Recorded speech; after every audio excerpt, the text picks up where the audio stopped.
So check for danger, check for response. Hello, can you hear me? Can you open your eyes? There's no response. If you don't have any help at this point, then shout for some help. Open the airway, head tilt, chin lift, and check for breathing for 10 seconds. Look at the chest rise and fall in, and listening and feeling for breathing. What we're looking for here is for normal breathing. Okay, so anything other than normal breathing, we would start CPR. There's something called agonal gasps, which are kind of like the last breaths that may sound a little like this. Okay, that's not normal breathing. That's not what any of us are doing right now. So anything other than normal breathing, or you're not sure, start CPR. Okay, so my casualty is not breathing. I'm going to ask my helpers to go and get an ambulance and get a defib as quickly as they can, and I'm going to start CPR.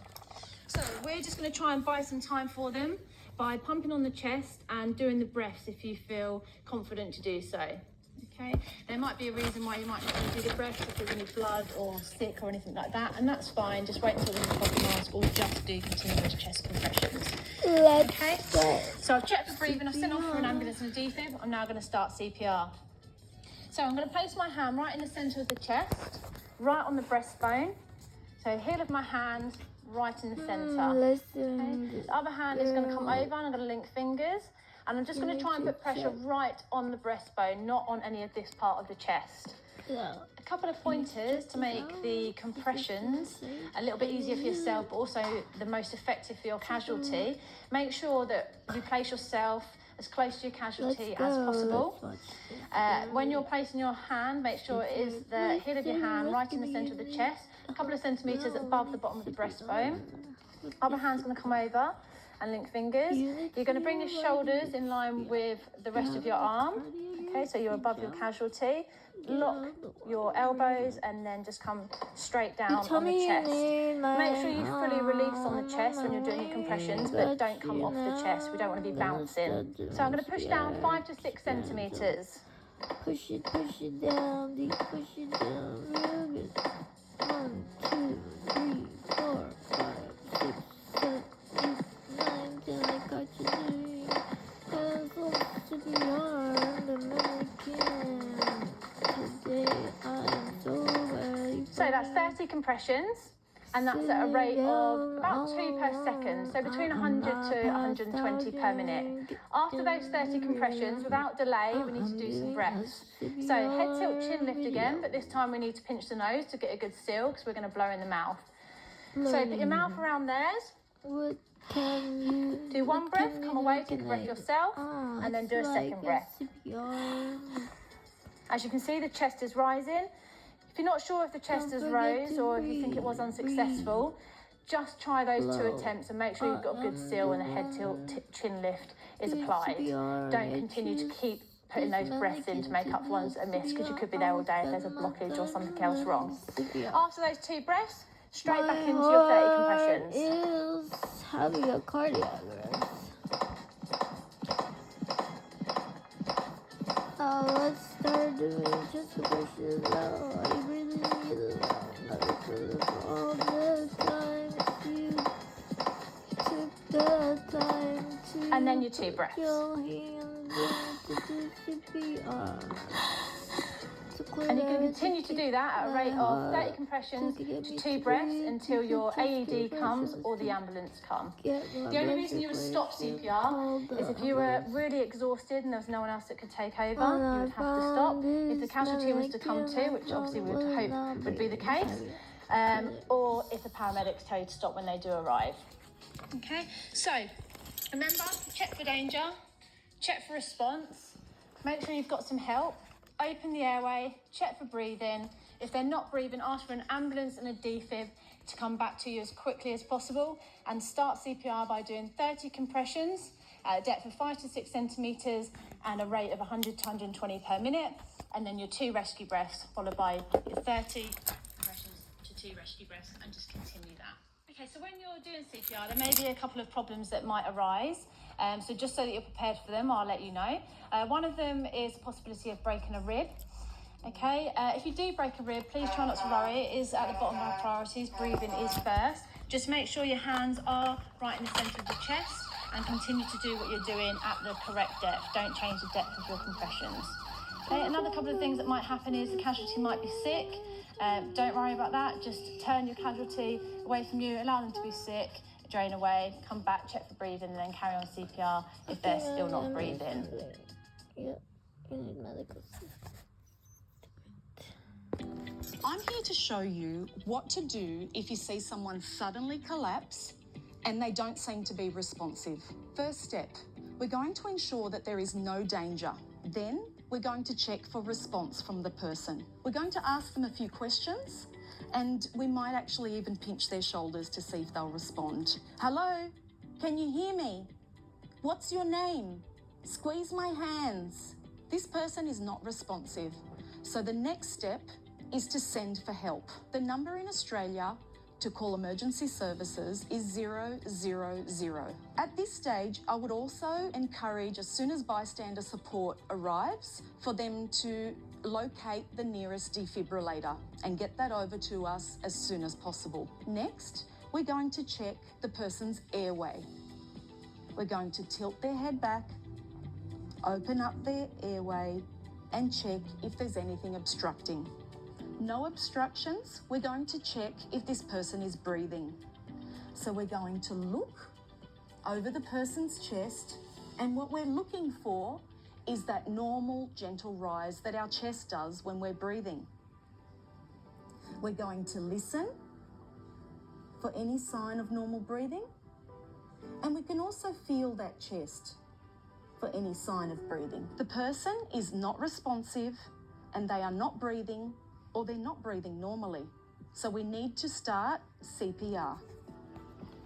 To locate where we're going to place our hands on the person's chest, we can go to their underarms with our pointer fingers coming to the center of their chest, and then with the heel of our palm, we're going to place the hand down, keeping our arm straight, interlocking our other arm, leaning over the person's chest, and we are going to push.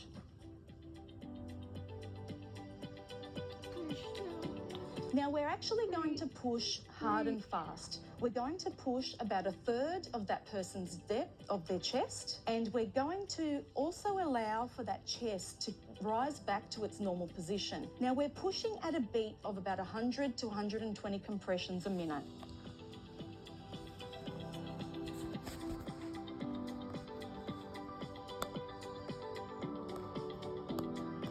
If we're willing and able, we can do rescue breath.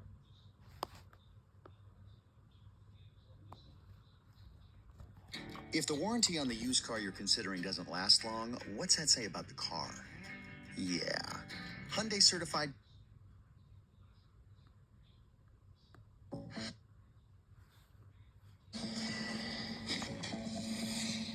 Hi, my name is Marcelo, and I'm a lifeguard in Kuta Beach, Bali. In my line of work, first aid can be the difference between life and death. But you don't have to be a professional to save a life. So if you find yourself in emergency situations, follow these safe steps.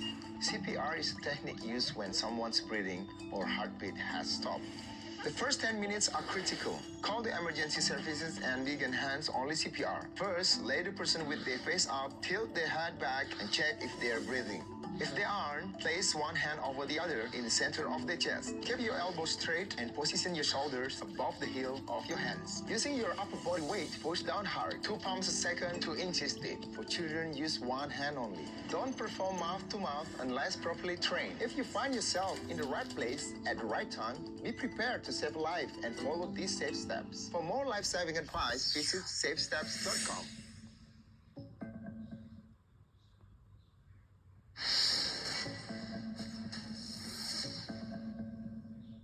Hi, my name is Rishi and I'm a paramedic. In my line of work, first aid can be the difference between life and death. But you don't have to be a professional to save a life. So if you find yourself in an emergency situation, follow these 8 steps. If you see someone choking, act quickly. Ask someone to call the emergency services. Stand the person up and begin the 5 and 5 process. First, give 5 sharp back blows between the shoulder blade with the heel of your hand. Keep checking to see if the blockage has cleared. If not, apply 5 abdominal thrust. Stand behind them and wrap your arms around their waist. Make a fist with one hand and grab it with the other. Then perform with 5 quick inwards and upward thrust. Repeat the 5 and 5 process until the blockage has been relieved. If you find yourself in the right place at the right time, be prepared to save a life and follow these safe steps. For more life-saving advice, visit safesteps.com.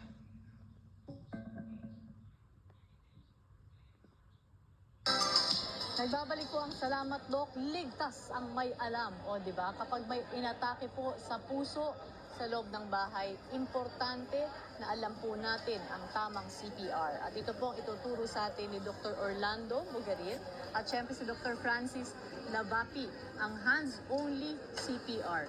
Doc Orly, ano pong kaibahan ng hands-only CPR sa conventional CPR na yung may mouth-to-mouth resuscitation at chest compression? Yes, good morning Ma'am Jing. No? Ang dating conventional na tinatawag nating hands-only CPR, mouth-to-mouth CPR, yun nga po, gumagamit sila ng mouth-to-mouth. Tinuturo lang po ito sa mga medical personnel, no? Kailangan may marunong sila sa mga medical na siyensya, no? Pero ngayon, tinuturo po natin yung yung hands-only CPR lang, no? Wala na po yung mouth-to-mouth. At dito po, tinuturo natin ito ngayon sa mga layperson o mga ordinaryong mamamayan. Hindi kailangan maging doktor, nurse, or midwife, no? Or mga ano po. O yung ginagawa ni Doc Francis, Yan po ang tinatawag na hands-only CPR. Tuloy-tuloy lang po ang tinatawag nating chest compression kahit hindi po tayo mag-mouth-to-mouth sa isang biktima ng tinatawag nating cardiac arrest. No? Ito po yung mga taong nawalan ng pulso, nahimatay, nawalan ng pulso, gagawan po natin ng tinatawag na hands-only CPR. Okay. So Doc, meron ba tayong tips? Basic guidelines so pag gumagawa ng hands-only CPR? Yes, Ma'am Jing. Napakadali pong tandaan. Kahit sino pwede na pong matuto ng tinatawag nating hands-only CPR. Tandaan lang po yung tatlong C. No? Yung tatlong C is check kung safe po yung lugar. No? Titingnan natin kung gagawin po natin yan wag sa nasusunog na area or after earthquake, wag sa ilalim ng building. No? Okay. Dapat ligtas ka at ligtas din yung gagawa mo ng CPR. Okay, and then yung next, Doc, Ang pakita pangalawa, natin ang kasama si doon Fiona, sa first C, si Fiona kasi ay ilang taon na?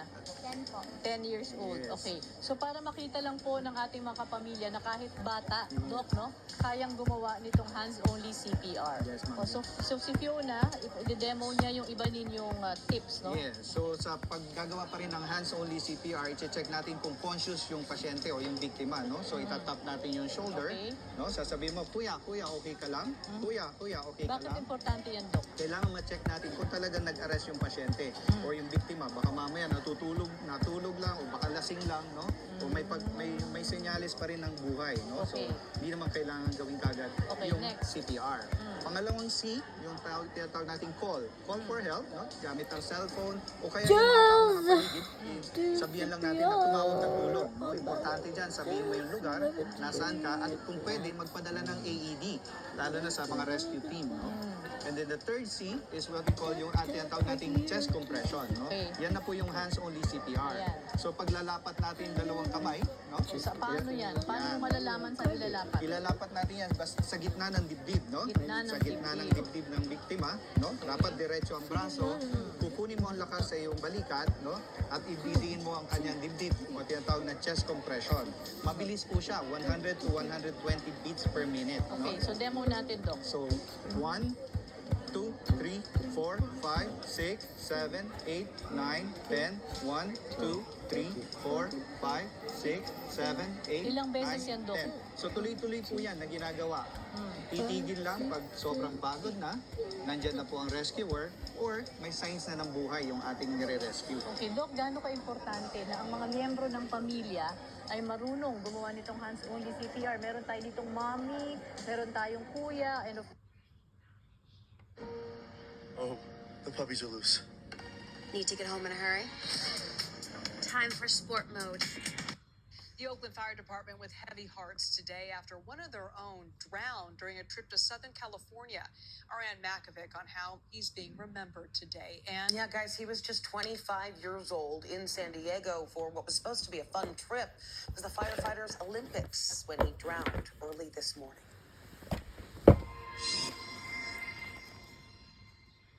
Caden Laffin was a third-generation firefighter. He graduated from the Fire Academy 5 years ago and was stationed in West Oakland. He and some friends were hanging out at San Diego's Pacific Beach overnight when he got into the ocean and then disappeared from view at around 2 a.m. After a search effort, rescue crews found Caden's body in the sand at 5 this morning.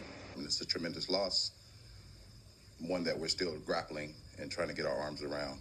Oakland's Fire Chief Damon Covington got an early morning call from the chief in San Diego and is still processing the loss. Caden was a rising star, very sharp individual. We had big plans for him for his future, so it's extremely tragic. Caden comes from a family of firefighters. His father, a decorated Oakland assistant chief, seen here doing an interview with us in 2019. He also died 4 years ago in the line of duty after suffering a heart attack. He was only 42 years old. Caden's brother here on the left is in Oakland's Fire Academy, and their mother provides peer support for the department. They've suffered such great loss. You know, it's almost incomprehensible how much loss you can really suffer and still remain standing, so we're going to support them in every way we can. Meanwhile, at Station 3, where Caden served in West Oakland, a flag now hangs in his honor as the shark attack that killed Tamayo Perry has left his family and the surf world shaken. Perry's wife and fellow surfer Amelia telling NBC News her husband was a man of faith, and tragic though his passing may be, he left this world doing what he loved, where he loved to do it. This one is hard to believe, writes surfing legend Kelly Slater. You truly lived the life you loved. Moana Wong, the queen of the pipeline, posting, I will cherish our memories forever. Jason Bitzer surfed with him for more than 20 years. What impact is his death having on the community there? It's really hard to gauge because it's immense. This guy is the salt of the earth, just a really genuinely good person. Perry was known for surfing Hawaii's Banzai Pipeline, one of the most dangerous waves in the world. He's a world-class waterman, second to none. He was a professional at the highest level in surfing. He went on to be an actor, getting roles in movies like Blue Crush. Pretty nuts. Oh my word. Most recently, he worked as a lifeguard at Pipeline, saving fellow surfers caught in Oahu's huge surf. But on Sunday afternoon, officials say there was little they could do to save Perry. He was surfing near Goat Island when the 49-year-old was attacked by a shark and bitten multiple times. Honolulu Ocean Safety responded via jet ski and brought the surfer here to shore.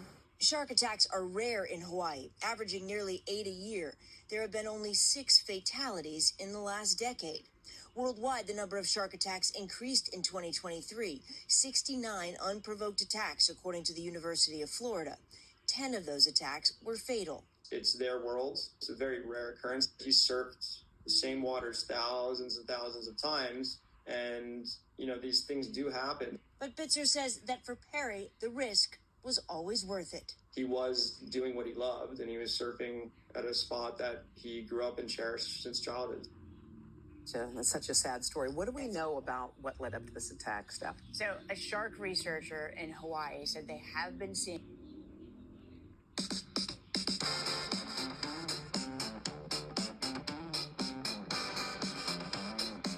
California, a missing hiker was rescued after getting lost for 10 days in the Santa Cruz Mountains.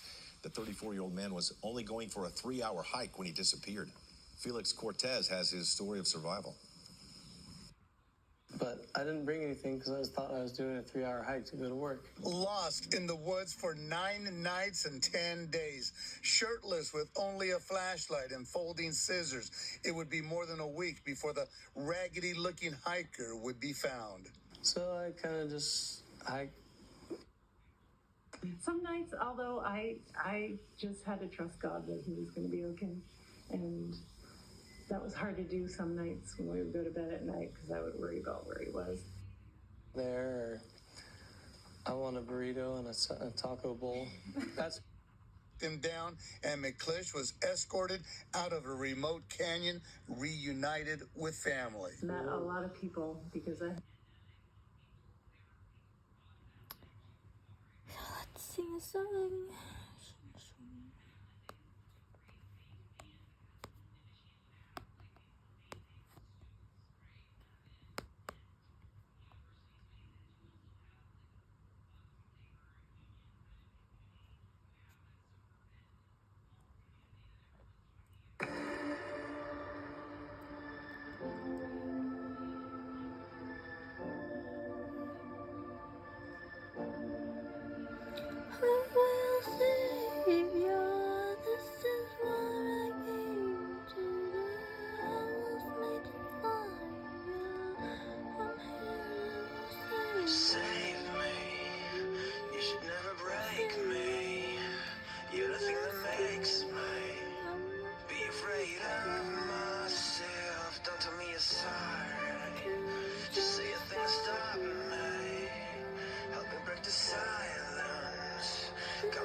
Let's go.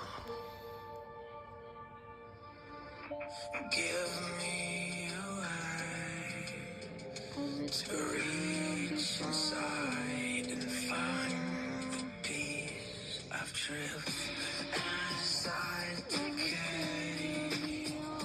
I lose the part of me that wants to fight.